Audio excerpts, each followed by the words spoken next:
Si tu es ambitieux, mais que tu es fainéant, c'est parce que il y a une grosse erreur que tu fais. Et si tu restes jusqu'à la fin de cette vidéo, tu n'auras plus jamais ce problème de flemme. Parce que tu sauras exactement comment le régler.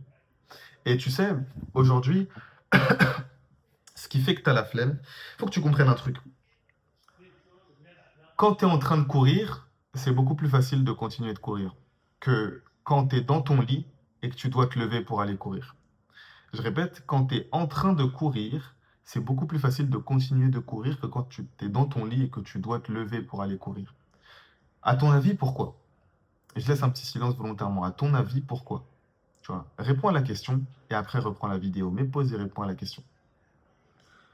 Pour la simple et bonne raison que quand tu es déjà en train de courir, c'est plus facile de continuer parce que tu es déjà en train de le faire. Et tu as brisé la plus grosse résistance qui est de commencer. En fait, dis-toi que le plus dur, c'est toujours de commencer. C'est toujours de commencer le plus dur. Parce qu'une fois que tu commences, il y a un principe qui est le principe d'inertie, qui est que plus tu es à l'arrêt, plus ça va être compliqué de te mettre en marche. Plus tu es en marche, plus ça va être compliqué de t'arrêter. Tu vois, plus ça va être facile de continuer, pardon. C'est comme, tu vois, je sais pas si tu vois dans les parcs. Dans les parcs, il y avait des espèces de grandes toupies, tu vois, des grandes toupies comme ça, où tu pouvais t'asseoir dessus. Ok. Et ces grandes toupies, bah, il fallait les pousser à la main, etc., les pousser à la main pour qu'elles commencent à rouler. Et tu vois, souvent, il y avait des gens qui s'asseyaient sur la toupie et des gens qui poussaient la toupie pour qu'elle tourne. Et au début, on galérait à pousser la toupie. On poussait, c'était dur. Et quand elle commençait à tourner un petit peu, ça devenait de plus en plus facile de pousser. Et quand on poussait, on avait l'impression de même plus pousser en fait. On poussait dans le vide parce que la toupie tournait. Jusqu'au moment où la toupie tournait assez vite. Et nous, après, on montait sur la toupie avec les autres et on profitait du fait que la toupie tourne. Et si tu as bien écouté, si tu es un gars concentré, tu vois où est-ce que je veux en venir. Tu vois, je pars du principe que tu es un gars intelligent si tu es là. Voilà, tu vois, regarde-moi, tu vois, je suis beau gosse. Mec, si tu es là, tu es à mon image. Tu vois, si tu regardes cette vidéo, c'est que tu es à mon image. C'est que tu es un gars ambitieux, qui est beau gosse, qui travaille sur lui et qui va devenir un monstre, un tueur.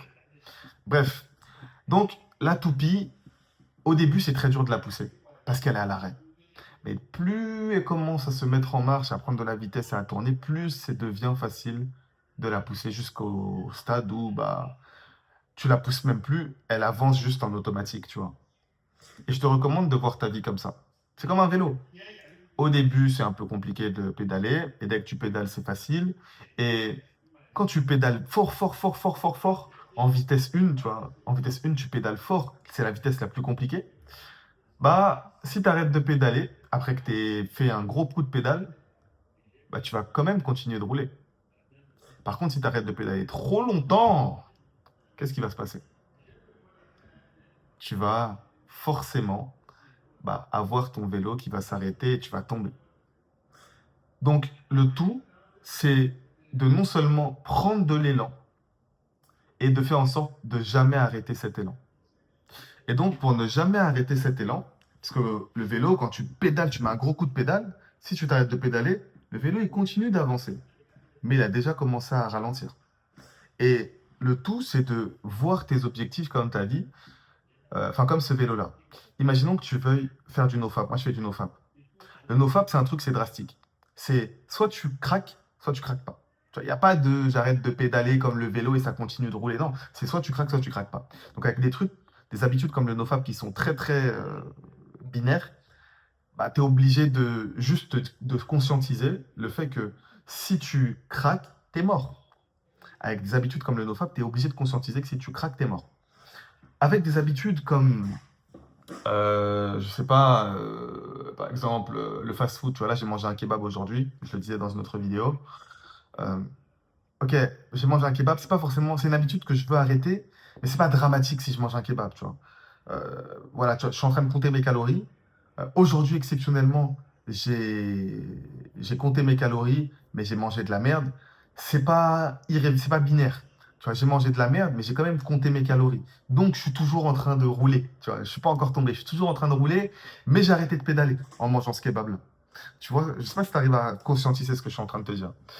Mais avec le nofap, si je m'étais BR, comme disent les jeunes, si je m'étais masturbé, bah là, je serais tombé du vélo. Tu vois, il n'y a pas de le vélo et continue de rouler. Non, là, je serais tombé du vélo.